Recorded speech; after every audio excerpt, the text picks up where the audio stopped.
a continuar con nuestro estudio que hemos comenzado sobre el libro de Romanos. Estamos en el capítulo 4 y me ha tocado he tomado desde el versículo 13 al 25.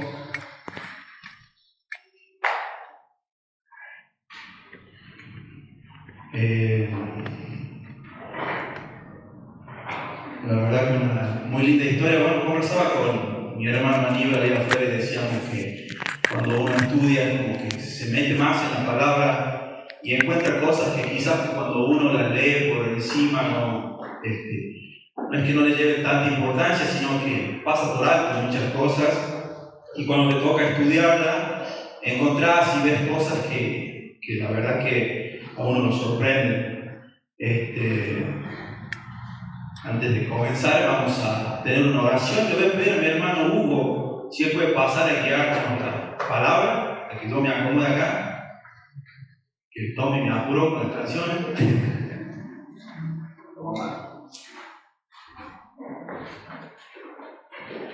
Nuestro Dios, tu palabra profunda, Señor, y le decías a tus discípulos, Señor, que profundicen en tu palabra, lo que decías en ese momento, Señor.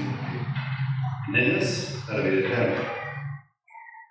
Señor, es cierto, nuestra vida se renueva cuando vamos a ti, Señor, a escuchar, por medio del estudio, por medio de la meditación, por medio del devocional, por medio de las canciones que exaltan tu nombre y son tu palabra, cantadas, Señor.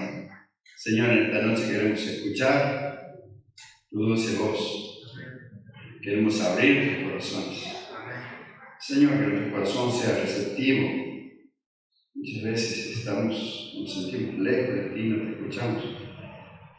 Que tú nos ayudes, Señor, a escuchar tu palabra, que nos ayudes a que penetre en nuestro corazón, alma. Queremos, Señor, que se cumpla tu palabra cuando dices que tu palabra es la que penetra, a partir del alma, y discierne los pensamientos. Y el corazón y al hueso llega, Señor. Eso queremos experimentar esta noche. Queremos sentir tu voz, queremos agarrar tu palabra, queremos ponerla por obra. Señor, perdona nuestros pecados. Límpianos, Señor, que ellos no hagan estragos de nosotros. Queremos estar todo el tiempo de victoria en victoria, Señor, a través de tu palabra, porque tú venciste la cruz, tú venciste a la muerte, tú venciste a la carne, venciste, Señor, a Satanás. Y esa victoria, Señor, nos la has dado a nosotros, que podamos en esta noche preparar nuestro corazón, preparar nuestra mente, nuestros ojos, nuestras manos, nuestro cuerpo entero, Señor, para ti, para escuchar, para ver, para deleitarnos, Señor, en esta noche. Lo pedimos agradecidos en el nombre santo de Jesús. Amén. Gracias, Huguito.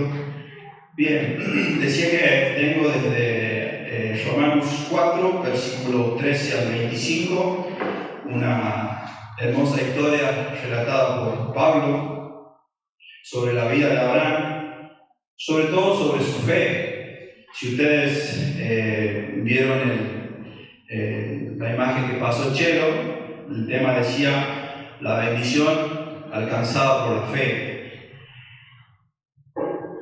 En mi Biblia, capaz en su Biblia tengan otro título o subtítulo, dice la promesa realizada mediante la fe, dice mi Biblia. Quizá usted tenga otro tema también relacionado con lo mismo.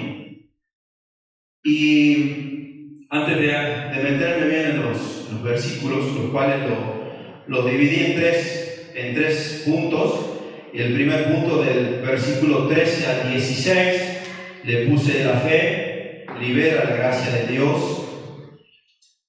Desde el punto 17 al 22, la fe da gloria a Dios. Y desde el 23 al 25, la fe mira hacia Jesús. Me ponía a pensar en qué es la fe. O sea, como cristianos, como personas que ya asistimos a la iglesia, hemos recibido muchas veces este nombre de fe, lo hemos escuchado, han predicado. Entonces, como tenemos ya el conocimiento de lo que es en sí la fe, inspirada y basada en Dios. ¿Por qué le digo así? Porque hay otra fe, la fe del mundo. Y yo me ponía a pensar y digo, ¿cuál es la fe que tenemos los hombres del mundo, que tienen los hombres del mundo? A ver, por ejemplo, tengo a un familiar con una enfermedad y está postrado, por dar un ejemplo, y yo tengo fe. ¿Tengo fe qué? Tengo fe en que el médico lo va a salvar, tengo fe en que la medicación le va a hacer bien, va a salir, tengo fe quizá en su fuerza de voluntad, es decir, él se va a levantar porque es fuerte. Otro ejemplo, mañana salgo a buscar trabajo y digo, con mi currículum, con los estudios, con la experiencia que tengo, yo tengo fe que me van a tomar.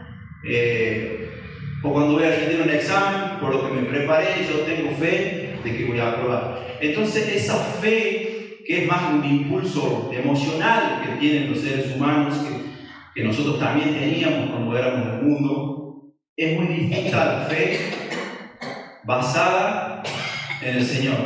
Es una fe que viene, y esta historia de Abraham nos da lugar a que la fe de Abraham, el resultado de la fe de Abraham, es que Dios recibe toda la gloria. La fe basada en Él, en el Señor. Y vamos a leer, dice, la promesa realizada mediante la fe. Versículo 13. Porque la promesa dada a Abraham y a su descendencia en cuanto que recibiría el mundo como herencia, no le fue dada por la ley, sino por la justicia, que se basaba en la fe. Pues si los que van a recibir la herencia se basan en la ley, la fe resulta vana y la promesa queda anulada. Porque la ley produce castigo, pero donde no hay ley, tampoco hay transgresión. Para entender un poco más, busqué el significado de transgresión, porque se lo va a nombrar muchas veces. Dice, es la acción y efecto de quebrantar, violar o incumplir una ley, norma, mandato o límite establecido. Pero para nosotros, la transgresión en la Biblia es cruzar deliberadamente un límite establecido por Dios o violar una ley específica. ¿De qué nos está hablando la primera parte, como les dije, del 13 al 16? Dice la promesa del Señor a Abraham y a su descendencia, dice que iban a ser herederos del mundo. O sea, no iban solamente a heredar la tierra de Canaán, sino el mundo. Dice que Pablo nos cuenta que Dios va a darle a Abraham toda la descendencia. O sea, Dios va a darle la creación misma al Señor. ¿Qué quiero decir con esto? Que el Señor quiere restaurar a nosotros mismos, restaurar la raza humana a su posición inicial que tenía en el paraíso, en el jardín del Edén, a donde Él, cuando Adán y Eva estaban en el jardín del Edén, Dios les pidió a ellos que gobernaran toda la creación. Entonces, en todo ese proceso que pasó, el Señor es como que le está diciendo a Abraham, quiero que tú te hagas cargo de la creación, creo que tú gobiernes la creación, que tu descendencia sea, como dije al principio, para la gloria mía, para la gloria del Señor. Dice, y esto me llevó a Génesis 13.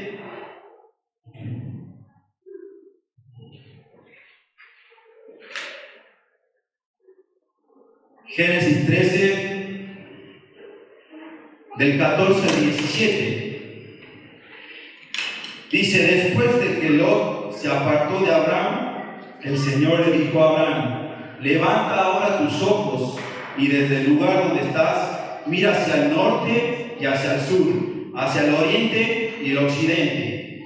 Toda la tierra que ves, te la daré a ti y a tu descendencia para siempre. Yo haré que tu descendencia sea como el polvo de la tierra. Si hay quien pueda contar el polvo de la tierra, entonces también tu descendencia podrá ser contada. Levántate, recorre la tierra a todo lo largo y lo ancho de ella, a ti te la daré. Entonces Pablo nos está hablando de una promesa basada en la fe de Abraham. Dice que la restauración que el Señor le pedía a Abraham era una restauración completa. Pero ¿cómo es la restauración? Bajo la mano del Señor, bajo la mano de Dios. Es un empezar de nuevo. Mateo 5:5 nos dice: bienaventurados los humildes, pues ellos heredarán la tierra. Otra promesa o la misma promesa del Señor. Bienaventurados, dice, los humildes. Bienaventurado Abraham, que iba a heredar la tierra. Pero el apóstol Pablo nos decía en los Corintios, y una parte muy importante, dice: dejen de competir los unos con los otros, dejen de pelearse por ustedes, por exaltarse o por exaltar a alguien. Dice 1 Corintios 3, versículo 21 al 23. Así que nadie se jacte en los hombres, porque todo es de ustedes, ya sea Pablo o Apolos o Cefas, o el mundo, o la vida, o la muerte, o lo presente, o lo porvenir. Todo es suyo, y ustedes de Cristo, y Cristo de Dios. ¿Qué es lo que pasaba en ese tiempo? Y que también sigue pasando en esto. Es como si fuese que la Biblia se va escribiendo a medida de que nosotros estamos transitando. Y fíjense ustedes que la Biblia está escrita hace más de 2000 años. Y muchas de las cosas que están escritas en la Biblia pasan hoy también. Son ejemplos que pareciera que lo escribieron ayer, basados en la vida de alguien. Dice la sobreexaltación de los hombres, nos dice el Señor acá. Dice: si hay algo de lo que para mí como cristiano y para ustedes nos debería llenar de fe, de esperanza o de consuelo, es saber que los hombres que narran la Biblia, los hombres que están en la Biblia, fueron igual que nosotros. Fueron personas igual que nosotros, seres humanos comunes y corrientes igual que nosotros. O sea, si yo me pongo a pensar, y muchas veces dije, y no sé si usted se preguntó: ¿a qué vengo a la Biblia? A la iglesia. A ver, un día me presentaron la salvación, hice la promesa de salvación, levanté la mano, me empecé a congregar, me bauticé, vengo, tomo la cena. Pero soy consciente de todo lo que estoy haciendo. O sea, me pongo a pensar cada vez que yo vengo a la iglesia: ¿para qué vengo? ¿Cuál es el motivo mío del que vengo? Obviamente todos me van a contestar: sí, para la adoración al Señor y todo lo demás. Pero ¿son conscientes, sinceramente? A ver, al principio les dije: saquemos nuestra Biblia. Y no voy a pedir que levanten la mano y me digan todo lo que trajeron Biblia, porque no lo voy a hacer. Y Matías el domingo pasado también decía: hermano, traiga su Biblia. Y usted me va a decir: bueno, pero la tengo en el teléfono. Pero no es lo mismo, porque en el teléfono también llegan mensajes de grupos del mundo, porque el teléfono también me distrae, porque no es lo mismo que abrir. Yo a los chicos, y están, no sé si andará Febe, Ámbar, Angie, que saben venir siempre los domingos. Nosotros con mensaje a los chicos nuestros les decimos: traigan Biblia y anotador, traigan Biblia y anotador, traigan Biblia y anotador. Y cuando vienen los sábados a la reunión, trajeron Biblia, traigan Biblia y anotador, traigan Biblia. Y nosotros como cristianos maduros nos tenemos que dar cuenta de que esto es fundamental en nuestra vida. O sea, yo voy a jugar a la pelota todos los sábados, ¿qué llevo? Los botines, el pantalón corto, las canilleras. El que va a hacer otro deporte lleva lo que corresponde a cada deporte. ¿Cómo yo como cristiano no voy a ir a la iglesia, voy a sacar la Biblia del aparador, de la mesa de luz, donde está amontonando polvo, porque en realidad, porque tenemos el teléfono? Y es más, capaz que no lo tenemos ni en la Biblia en el teléfono, porque como ahora con la guía o con el internet ponemos el versículo tanto, y nos hicimos tan cómodos de que ahora leemos ahí.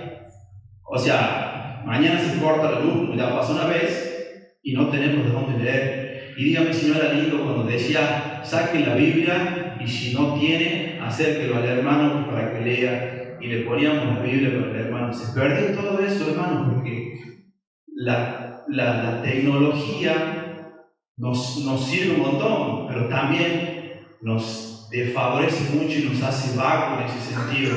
Y hermanos, al principio les dije que los hombres de la Biblia eran iguales que nosotros, pero se diferenciaban de nosotros y de muchos de nosotros, de que ellos se entregaron, que eran personas dignas de admirar por la forma y la entrega hacia el Señor, cosa que nosotros, no digo que no lo hacemos, pero quizás en los pequeños detalles, porque usted me dirá, ¿qué está hablando tontera? Me va a venir a decir esto y lo traigo en la Biblia. Es un consejo nada más, no es ni un reto, no es pero sería un lindo ejercicio venir todos los domingos, por lo menos el domingo, y traer la Biblia. Perdón que me haya salido. ¿Y qué pasaba en esa época? Decía, ellos también exaltaban a los hombres.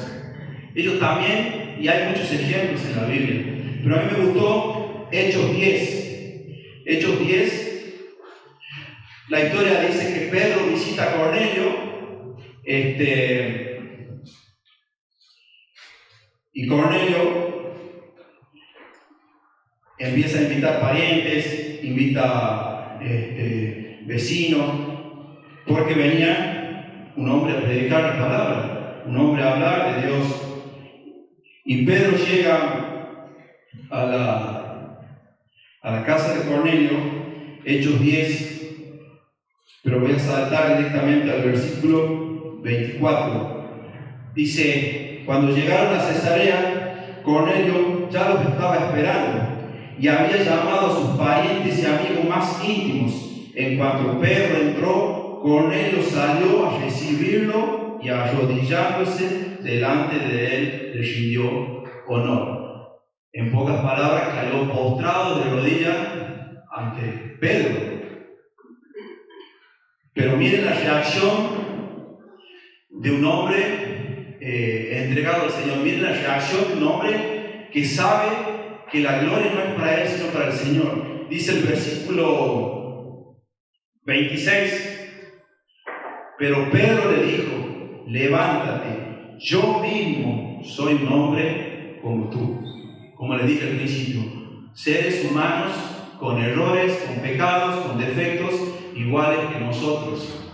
Entonces, ¿cómo no voy a tener yo esperanza? ¿Cómo no voy a tener yo consuelo de decir, Señor, si yo estoy acá, así como alguna vez me lo pregunté, cuál es lo sistemático de todo esto, de venir a tomar la cena y volverme a mi casa y el domingo 3 volver? Entonces, como dije recién, cuando uno lee se da cuenta, cuando uno lee la palabra penetra y entra y toca fibras íntimas y uno se siente que en falta. Uno se siente y dice, ¿qué tanto que me falta? ¿Por qué no me doy cuenta? Porque, como le había dicho, seres humanos, personas iguales que nosotros, y entonces digo, Señor, sé que en algún momento me vas a utilizar, o ya me estás utilizando y no me doy cuenta. Entonces, esa es la esperanza y la fe en que yo tengo. Obviamente, no me va a utilizar el Señor si yo practico el pecado. Una cosa es caer en pecado, como todos sabemos, y otra cosa es practicar el pecado. No me va a utilizar el Señor si yo no abro mi Biblia y no la leo a diario. No me va a utilizar el Señor si yo en mi casa no oro, si yo en mi casa no soy ejemplo con mis hijas, con mis vecinos, con mi trabajo. Obviamente, para que el Señor me utilice, debo estar yo entregado como los hermanos que fueron dignos de admirar, pero no de idolatrar y no de ponerlos en el lugar que solamente se merece el Señor.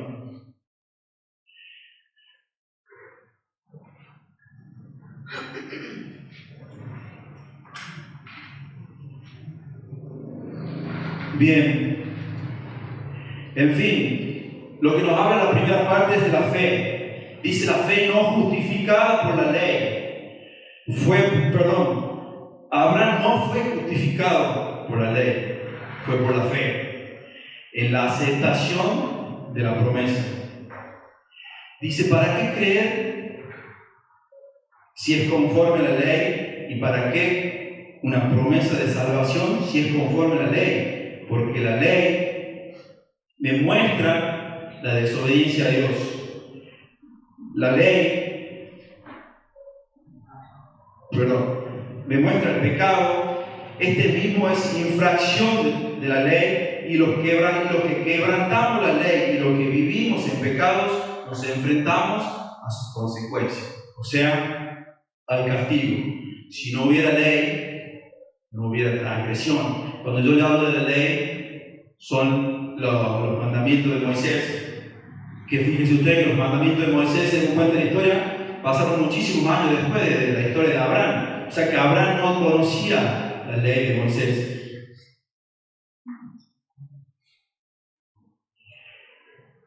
Dice, y nuestro mundo vive en la transgresión del pecado.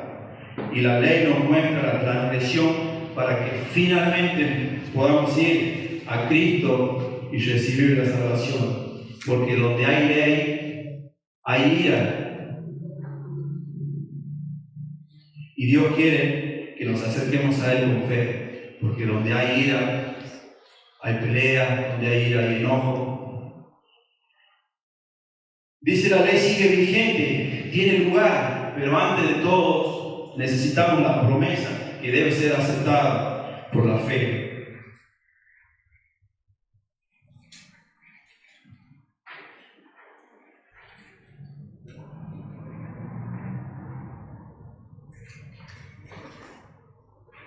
Continuamos con la lectura en Romanos.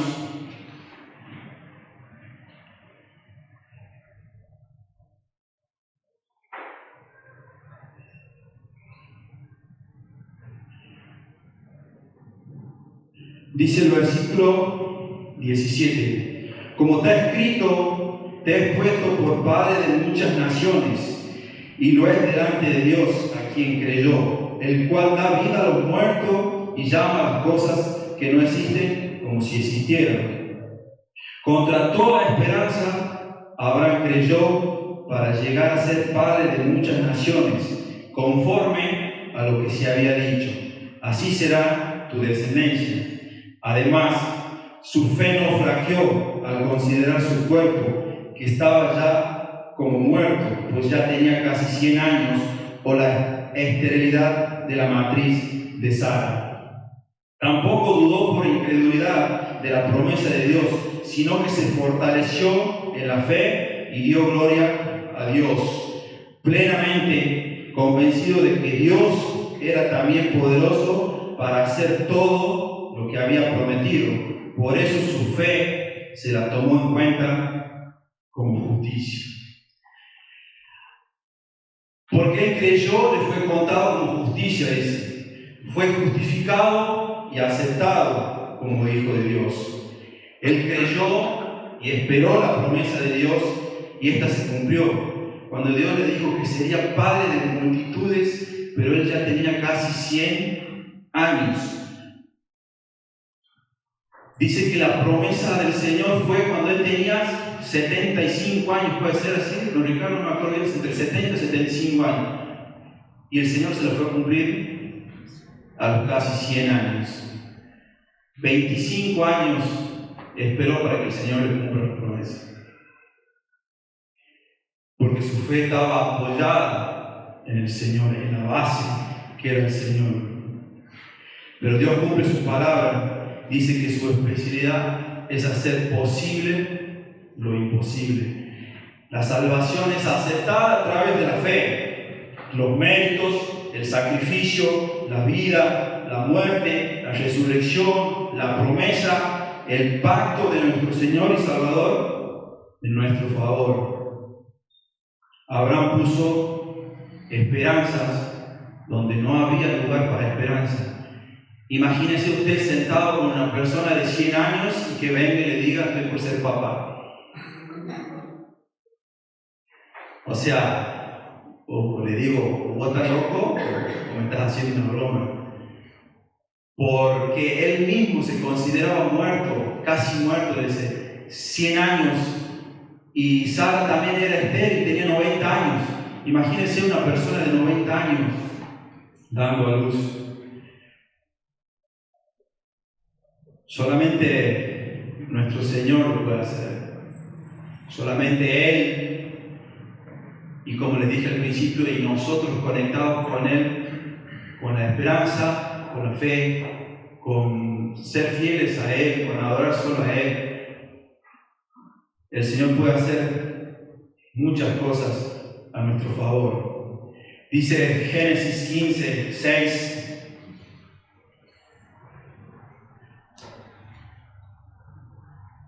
Y Abraham creyó en el Señor y Él lo reconoció por justicia. Como dije al principio, Él creyó y le fue contado por justicia. Él creyó en las promesas del Señor. Él aún con sus 100 años y sabiendo de que era imposible lo que el Señor estaba diciendo, Él puso la fe en el Señor. Como dije al principio, distinta la fe nuestra de los creyentes a la fe del mundo. Es una fe que es más tomada por entusiasmo, por el estado de ánimo o por lo que usted crea. Cuando asentamos nuestra fe en el Señor, créanme que suceden cosas. Abraham no dudó. La duda no es pecado, pero sí, nosotros somos hombres terrenales, somos muy finitos y muchas veces nos vienen dudas, tenemos nuestras dudas, tenemos nuestros miedos, pero debemos aferrarnos a ese Dios que promete y que lo que promete lo cumple. Él se fortaleció en la fe y dio gracias a Dios. Como decía el subtítulo del tema la fe da gloria a Dios. Y el resultado de la fe de Abraham es que Dios recibe toda la gloria. Pero la fe de Abraham también fue dura. La fe de Abraham fue puesta a prueba. Así como también nuestra fe va a ser probada en algún momento. O ya algunos también, no sé si Dios nos probó nuestra fe. Porque fíjese usted que el Señor lo hizo esperar 100 años para que Abraham tenga un hijo y después lo llama para que lo sacrifique al hijo. ¿Y qué hizo Abraham? Llevó a su hijo para sacrificarlo. ¿Y qué dijo el Señor?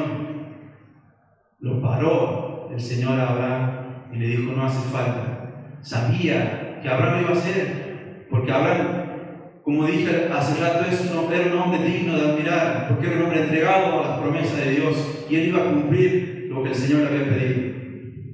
Y el Señor le dijo: no. Ustedes fíjense que el Señor le dijo: no sacrifiques a tu hijo. Y el Señor sí sacrificó a su hijo en lugar de Abraham y en lugar de todos nosotros. El Señor mandó a su hijo a morir por nosotros a un lugar donde nosotros merecíamos estar. Y conversaba también con un hermano afuera y me decía: estuve viendo y leyendo la historia del Señor Jesús cuando iba a la cruz. Y qué increíble que no nos demos cuenta el sufrimiento que pasó el Señor, las cosas que pasó el Señor. Sí, a veces uno se lastima y te duele tanto y te quejas tanto. Imagínense los latigazos, imagínense los clavos. No, ni viendo la película nos damos cuenta del dolor que pasó nuestro Señor Jesús en esa cruz. Y lo hizo por nosotros, lo hizo por amor, lo hizo para que nosotros pongamos nuestra fe, como la puso Abraham, en las manos del Señor, para poder confiar solamente en Él. Y una promesa es una invitación. Dios dice: quiero hacer esto por ti, y nos invita a poner nuestra fe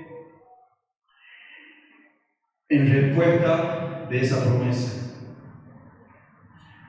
Dios espera que nuestra fe sea como la de Abraham, que nuestra fe sea puesta en las manos del Señor.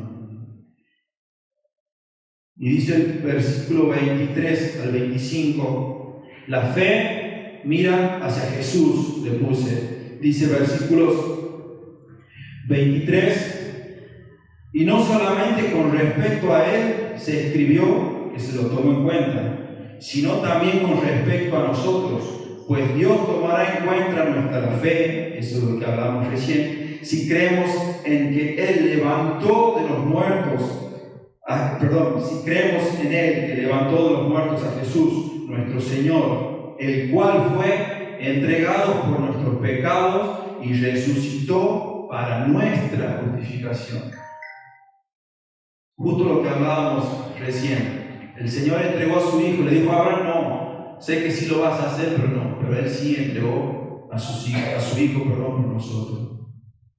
La ley también tiene lugar para mostrarnos un camino a seguir y también para mostrarnos nuestros pecados.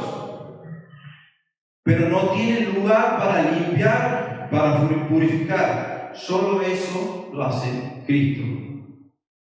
Pero la ley me compromete y me lleva a Cristo para cumplirla o pedir perdón porque no la he cumplido. Pero siempre me lleva al Señor. La mayor bendición, hermanos, es Cristo. Pablo concluye diciendo que estas palabras son para nosotros. La bendición más grande alcanzada por la fe no es lo material ni temporal, es Jesucristo. Por la fe recibimos perdón, recibimos perdón, somos declarados justos delante de Dios, tenemos acceso a la vida eterna, somos llamados hijos de Dios. Todo es posible porque Cristo murió por nuestros pecados y resucitó para nuestra justificación. Ahora, cuando hablábamos de fe al principio y les decía de la fe del mundo, y la fe nuestra está basada en muchos ejemplos, como el grano de la mostaza, como la fe es la convicción y me fui a Hebreos 11:1.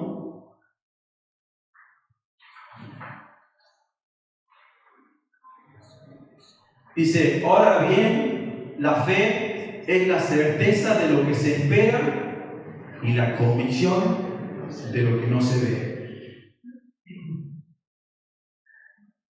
Y poneme Efesios 2, versículos 8, 9 y 10. Efesios 2 dice, porque por gracias ustedes han sido salvados por medio de la fe, y esto no procede de ustedes, sino que es un don de Dios. Dice, no por obras para que nadie se gloríe, lo que hablábamos recién de exaltar personas o personajes, sino que toda la gloria es del Señor, porque somos hechuras suyas creadas en Cristo Jesús para hacer buenas obras, las cuales Dios preparó de antemano para que anduviéramos en ellas. O sea que en todo momento nos habla de la fe, de la gracia. La gracia sabemos que es un favor inmerecido, y una vez que el hombre mete su mano ahí, ya deja de ser gracia, ya deja de ser favor inmerecido. Entonces, como dice al final, para que nadie se gloríe, solo la gloria a nuestro Señor. Y esta es un poco la historia de Abraham y su fe, un poco la historia de un hombre que, como dije al principio, digno de admirar, que más allá de que fue una persona común y corriente como nosotros, se diferenciaba porque entregó su vida, porque su fe iba más allá de cualquier cosa, estaba entregada al Señor, su fe. Entonces, si teníamos que armar de esta historia, pero cada punto tiene un mensaje distinto. La verdad que es la Biblia en sí es muy provechosa, la Biblia en sí tiene mensajes, tiene enseñanzas, y esta historia, la verdad que nos enseña, nos deja muchas enseñanzas, y sobre todo lo importante es ponerla en práctica, sobre todo de darnos cuenta a quién le damos la gloria, para quién es la fe, para quién venimos todos los domingos. Y me gustaría terminar el mensaje con 1 Corintios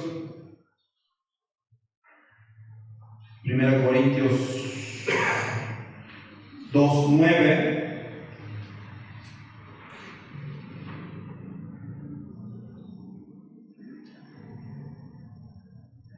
Dice, como está escrito, las cosas que ningún ojo vio, ningún oído escuchó, ni han penetrado en el corazón del hombre, son las que Dios ha preparado para los que le aman. Hermano, Dios preparó estas cosas de antemano para los que le aman. Estas y muchísimas otras cosas más podemos encontrar si nos entregamos al Señor. Seguramente vamos a encontrar muchísimas cosas. Un versículo que a mí me marcó al principio, que dice, clama a mí y yo te responderé y te mostraré cosas ocultas que tú no conoces. Imagínense, si Abraham lo hizo ser padre a los 100 años, cuántos milagros y cuántas bendiciones están preparadas para nosotros, hermanos.